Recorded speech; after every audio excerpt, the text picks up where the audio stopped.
from the station you count on for local news that matters. This is KARK 4 News at 5 in high definition.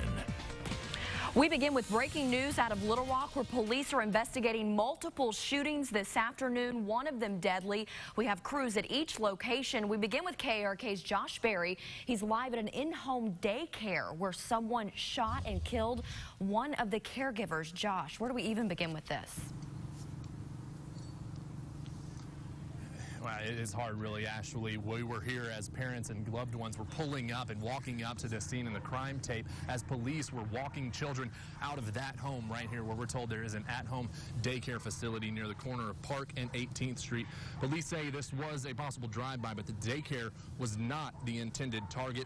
Officers told me that shell casings were scattered around the street and in the home a couple of houses down, where we're told that drive-by targeted. In fact, right now you can see that there are homicide crews in the middle of Park Lane still identifying evidence in the street. Again, we were told that there were a number of shell casings scattered around this area. I've seen them identify upwards of 3 dozen evidence markers.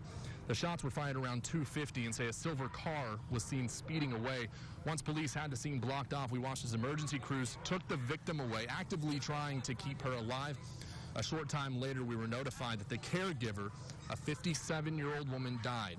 While we were here, police were still escorting those young children from the home. We're told that there were 9 in total at this house when this happened, but that none of them were hurt. Parents got here frantically hoping to embrace their children, but we were also here when they found out that the caregiver had passed away. Just praying for her and her family. What do you mean to hold your son right now? Man, everything to me, man. I was there when they gave it to you, and you got emotional. I'm a 3-year-old, so I understand. My son's my whole life, man. She died? Oh my God, no, man.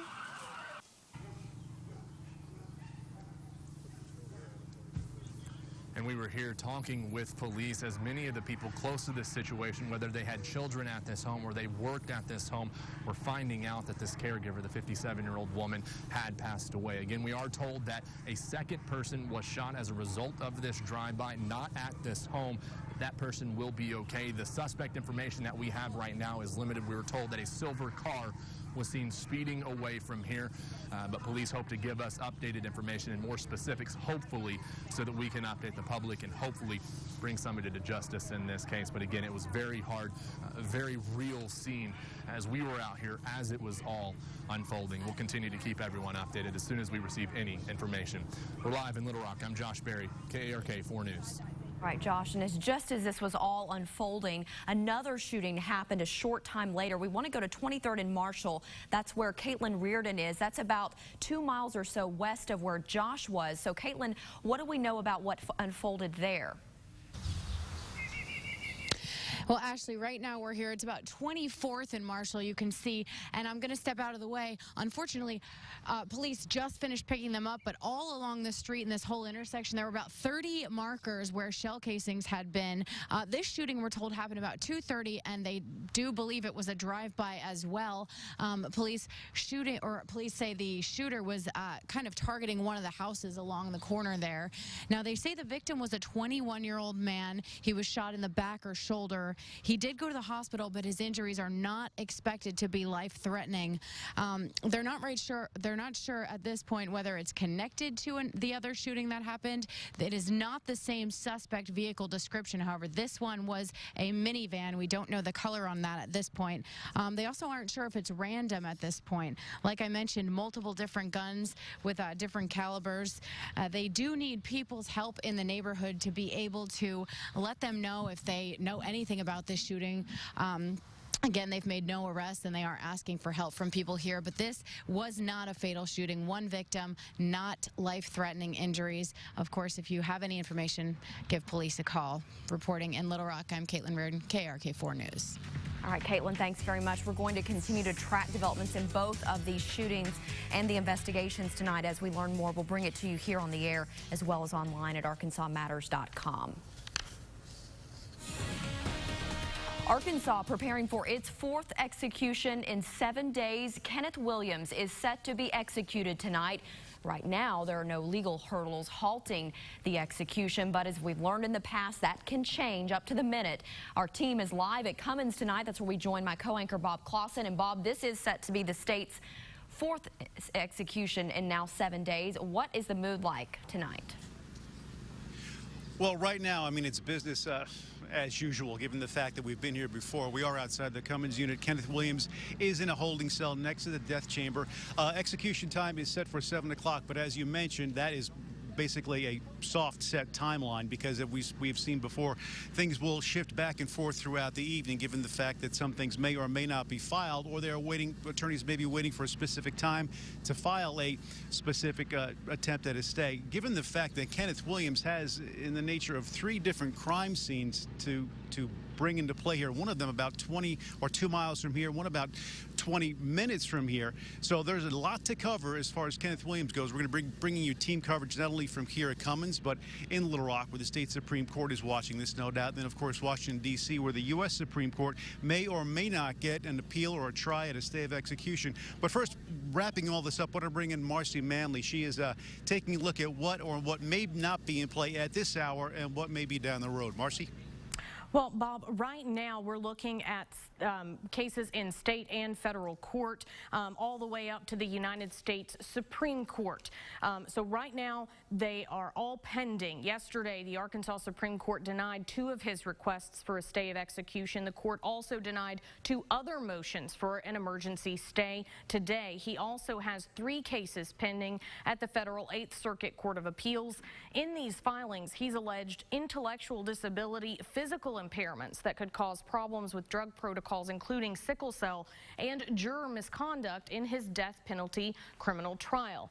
Williams seems as though he'll take his appeals all the way to the country's highest court as they are denied, and he needs to appeal, and it's likely that the AG could do the same thing. He's already filed for a stay with the Supreme Court. National correspondent Drew Petrimo following the activity on the case in D.C. And Drew, in the past 3 days of executions, the Supreme Court has declined to intervene. Yeah, that's right. Kenneth Williams does have a request for a stay here at the United States Supreme Court, but as you said, from previous inmates who faced execution over the last several days, that has not been successful. The Supreme Court, during this execution schedule for Arkansas, has chose to basically go along with what lower courts have said. There was one case where there was a stay put in place by the Arkansas State Supreme Court. The United States Supreme Court declined to overturn that. But when there is no stay in place, the Supreme Court has declined to put one in place. One thing that's important to remember here is that it takes 5 U.S. Supreme Court justices to issue a stay. It only takes 4 to take the case. So there could be an instance where there would be interest in hearing more about the case, but if there's not that 5th vote to put a stay in place, the execution can go on. All right, Drew Petrimo with insight from the nation's capital tonight. As mentioned, there are a lot of factors that brought us to this point, to what brought actually Kenneth Williams to Cummins in the first place. When he was initially sentenced here and began serving time here, he spent about a month before actually effecting an escape, getting off prison grounds or at least outside prison walls. At that time, he ran into Cecil Bourne, who also happens to have been a retired assistant warden here at Cummins. So this is bringing it very close to home. His family is here this evening. His widow says that she plans on doing everything she can to get a, if not a front row seat, as close as possible with all these witnesses to watch the execution take place tonight. Now, after the murder of Cecil Bourne here, as mentioned, about 2 miles from here, he made his way to Missouri, where he was in a police chase. That chase ended when he got into a car accident and killed a man by the name of Michael Greenwood. Interestingly enough, Greenwood's family made it possible for Kenneth Williams to actually see his daughter, bring his daughter and granddaughter here down to Cummins to see him yesterday for the last time pending the execution. But what actually brought him here in the first place is the murder of Dominique Hurd in Pine Bluff, a young cheerleader who was kidnapped along with a friend. Kenneth Williams bringing them to several ATMs, making them withdraw money, and then when he was done doing that, pushed them out of the car and then shot them both, killing Dominique. The other girl survived. Dominique's mom can't help but think at that time, when he was sentenced to life without parole, had he been sentenced to death, perhaps the lives of Cecil Bourne and Michael Greenwood would have been spared. Kind of felt like if they would have given him that at first, maybe we could have saved some more lives. Well, now certainly we won't know, but we do know what brought us here at this point.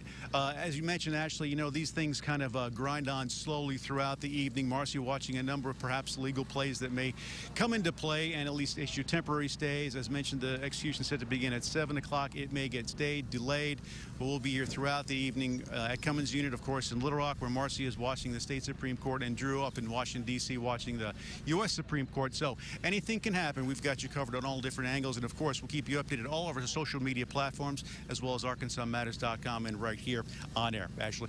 All right, Bob Clausen tonight live at the Cummins Unit. Once again, this is set to happen at 7 o'clock tonight. Right now, no legal hurdles are stopping Kenneth Williams' execution. If anything develops, we will all be here to let you know about it. Our coverage will continue all throughout the evening, of course, at 6 and 10. Also, we'll have some special coverage on our Facebook page live for you starting tonight at 6:30.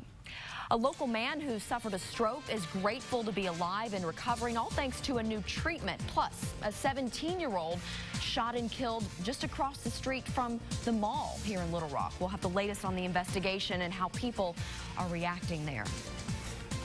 And it was a cooler day across Arkansas today. We started at 44, up to 68 this afternoon. No rainfall on the rain gauge. That's going to change in a big way this weekend. The Skeeter meter says you're going to continue to see isolated swatting. Your forecast is straight ahead.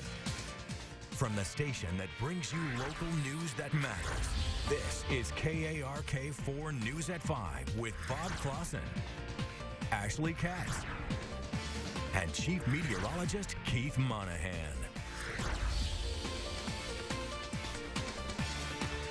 Now, from KARK4, your weather authority, Arkansas's certified most accurate forecast with Chief Meteorologist Keith Monahan. Well, I hope you enjoyed today's more calm weather. Very comfortable temperatures, very comfortable humidity. It's going to change in a big way a little bit later on tomorrow. We're going to get in all the details over the next couple of minutes. First of all, late this afternoon, temperatures pretty close to the highs of the day, mainly in the mid to upper 60s across northern into central Arkansas, upper 60s to mid 70s across the south. 65 the current temperature at Mountain Home, coolest over at Jonesboro at 64. 73 for you folks at Camden, 72 out west at Mena. And right here in the capital city, we are 68 degrees. We're going to take our webcam tour all the way down to Magic Springs at Hot Springs, where it is mostly sunny, bit of a breeze. You can see Old Glory flapping in the wind. It is 70 right now at Magic Springs. Dew Point's very comfortable around 50, but those winds have shifted to the south, and that means we're going to see temperatures warming up and humidity levels climbing as we head through the next 24 hours. But we won't think about that quite yet. It's a beautiful evening out, and it's going to stay a beautiful evening. So if you want to take a walk around the park, around the neighborhood, get out and do some biking, it's going to be a really, really nice evening with temperatures getting a little bit coolish once that sun goes down. Now, high pressure that was just about right overhead for much of the day today gave us the very chilly start to this Thursday. We'll be moving quickly off to the south and east. And of course, we know what that means. Those southerly winds are going to be picking up and bringing up moisture from the Gulf of Mexico. So skies will become mainly cloudy tonight. Could see an isolated shower toward dawn. And during the day tomorrow, rain chances overall generally low. We'll keep it about 30% chance of a shower, maybe a thunderstorm. But by a little bit later on tomorrow evening, say about 9 or 10 o'clock, as an upper level disturbance rides into that very moist and unstable air mass, we are expecting thunderstorms to develop along and north of Interstate 40. Don't be too focused on exactly where these little radar blobs are in the forecast. Just know that there is a likelihood of seeing strong to severe thunderstorms developing from central into northern Arkansas by about 9 or 10 o'clock tomorrow night. Those thunderstorms could likely produce large hail, damaging winds, even an isolated tornado. They will lift into Missouri by about 2 o'clock Saturday morning, so it won't be an all-night event, just the first part of tomorrow night. I think we're going to see a period of relatively quiet weather from early Saturday morning into the first part of Saturday afternoon, but then as the main storm system begins approaching from the west, more showers and thunderstorms developing by late day Saturday. Those two could be severe, and the severe weather threat will continue into Saturday night and very early Sunday morning. But by midday Sunday, that system will be crossing across the state. That means precipitation will come to an end after lunchtime on Sunday. but not before relatively increased potential for severe weather. As far as the severe weather risk for Friday, now this is going to be after about 8 or 9 or 10 o'clock Friday night into very early Saturday morning, an enhanced risk across central into northern Arkansas, and again, large hail, damaging winds, even an isolated tornado possible. As we head into the day on Saturday, this will be late Saturday afternoon into Saturday night. There'll be an enhanced risk from central Arkansas southwest toward the Texarkana area into northeast Texas, with a slight risk elsewhere across the state. Again, large hail, damaging winds, even isolated tornadoes will be possible.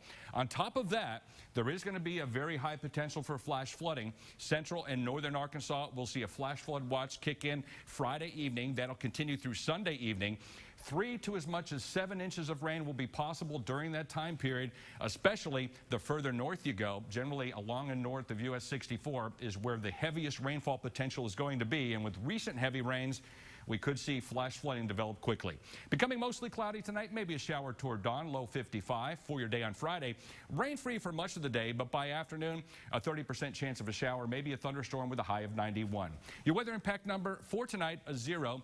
For Friday, we'll put it at a 2 during the daylight hours, but then we're going to up it to about a 7 for late Friday night, and then by late Saturday, the weather impact number will be at a 7 for that severe weather threat as well. We're going to continue to see showers and thunderstorms in the forecast through earlier on Sunday. 71 the high, dropping temperatures during the day, and then we'll dry it out and cool it off as we start the new work week. Stick around. We'll be right back. You're watching KARK4, Arkansas's most awarded news station. A 17-year-old is dead while another is recovering after police say they were shot by a third teen who told officers the two tried to rob him. The shooting happened Wednesday night at the Midtown Park Apartments, where officers found the teen dead in a stairwell. Police say a second victim then went to a nearby hospital where he was treated for several gunshot wounds. He's expected to survive. The third teen was interviewed by detectives and released. The Polk County Sheriff's Office is investigating a homicide after identifying the body that was recovered in that area on Tuesday. According to the deputies, the body is 43-year-old Bethany Jo Wester of Mena. Wester is the mother of 10-year-old Riley Scarborough and 2-year-old Aislinn Wester. They've been missing since last week. If you have any information on their whereabouts, just call police. What do you do after having a stroke? Straight ahead, we'll take a look at 2 major treatments that Little Rock doctors are using to help those on the road to recovery after making some strides and getting people back on their feet. That's next. When a stroke happens, time is everything. From the second you notice symptoms to the minute you end up at the hospital. Because health matters, KARK's Suzanne Bruner shows us 2 big treatments doctors use to help a Little Rock man make a full recovery, and also what's preventing doctors from performing the life-saving procedure. I was lucky. It's hard not to get emotional if you knew all Jim Swenson has been through. He's back at Baptist Health with his wife, who never left his side.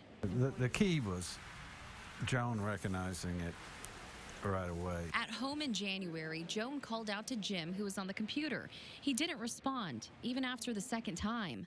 I got up, evidently, and my right side failed me, and I